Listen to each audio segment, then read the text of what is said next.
দ্বিতীয় 20 নম্বর পুরস্কারটা দাও।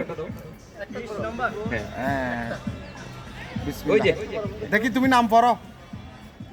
ওকে দাও পড়তে দাও।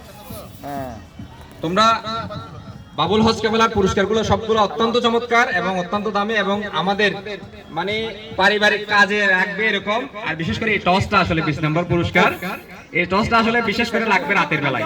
অনেক সময় হাতের নাগালে কোনো জিনিস যদি পাওয়া না যায়, এই ছোট্ট টর্চ লাইটটা কিন্তু কাজে লাগবে। কি কাজে লাগবে সেটা তোমরা বিবেচনা করে দেখবা। এখন তুলবে 20 নম্বরের জন্য। এর নামেও ওর নামের সাথে মিল আছে। এর নামেও তার নামের সাথে মিল আছে। 21 নম্বর নামটা পড়ো না শ্রাবণ। এটা ডেস্ট্রয় করে দাও মন। তারেক এবি, তারেক এবি আসছে। তারেক এবি কে? এবি মানে আমান।